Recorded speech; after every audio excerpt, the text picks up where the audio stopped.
Maybe you have heard about speed tuning before from other content creators. But what does speed tuning really mean? In this video, I'm going to talk about speed tuning as short and clearly as possible. Welcome to Gangstar Zero channel, and let's get into it. Okay, so first of all, we are gonna break it to two words: speed and tune. Speed is a stat for all characters, which will define their turn on the game. Each character in the game will have a different base speed. For additional, you can get speed from trace and relic. You can also get speed buff when in battle, coming from your team or relic buff. So, what is the speed meaning in the battle? When you enter the battle, you can see the list of turns for your characters and enemies in the battle.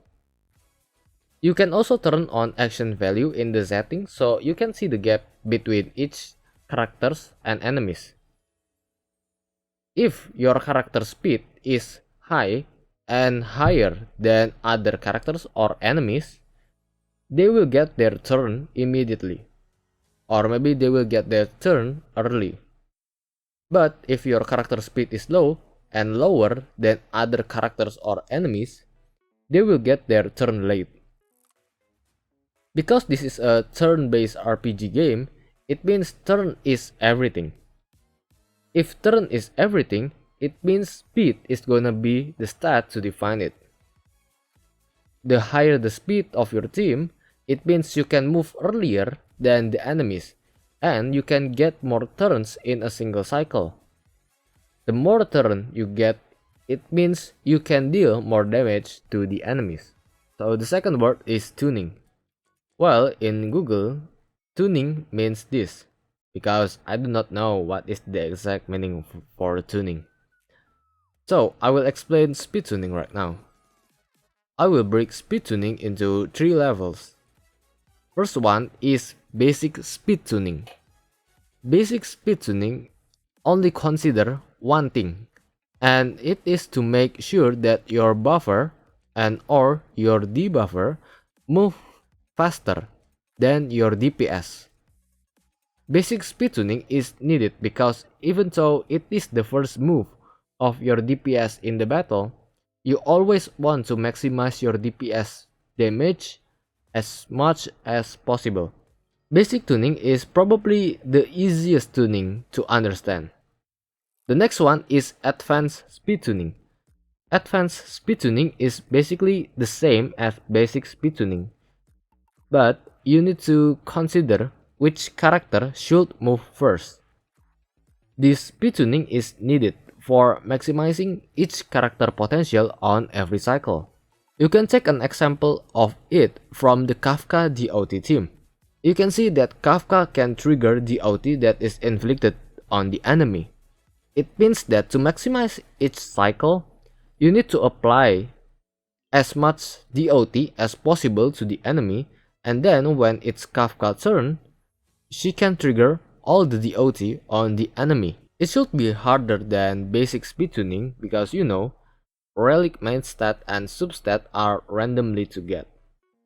This advanced speed tuning is a little bit harder because you need to know each character kit and you need to have a proper relic. But it's not as hard as you think because you don't need to reach a specific speed. And for the last one, this will be the hellish one. I don't know what to call it, but I will name it the more advanced speed tuning. For this last speed tuning, this applies only for specific characters and mostly coming from harmony characters. I will put the only example as this far for this speed tuning. It will be Yukong and Bronya. For Yukong, basically the speed tuning works like the basic one, but you need to make sure that DPS are only 2 turns apart based on your team turn, because that's how Yukong's skill buffs work. It's still an advanced one because you need to consider the other two character speed. The other two characters are faster than Yukong, or one of them is between or slower than the DPS. But I never recommend to put anyone slower than your DPS except if your DPS has a self-speed buff. For Bronya, there are 3 types of speed tuning. For the first one, there are -1 speed Bronya, usual Bronya, and hyperspeed Bronya for the last one.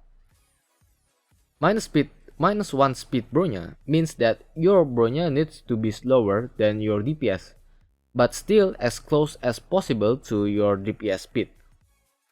Usual Bronya is like a basic speed tuning, just put your Bronya faster than your DPS. For hyperspeed Bronya, you need to reach specific speed, and the most theory crafter said that you need to reach 161 speed or more. Well, this is the annoying part. Reaching 161 speed is not an easy stat. Because, reaching 161 speed is not an easy stat to achieve, since Bronya has low base speed and the randomness of relic substat upgrade will make it harder. Then you also need to add crit damage substat so the ultimate buff is also useful. -1 speed Bronya is the best answer that people search for, but it is also not an easy one to build.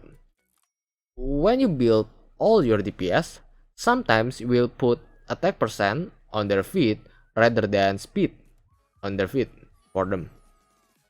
The different speed coming from different DPS can also be a problem. You need to maintain your Bronya speed to fit the other DPS.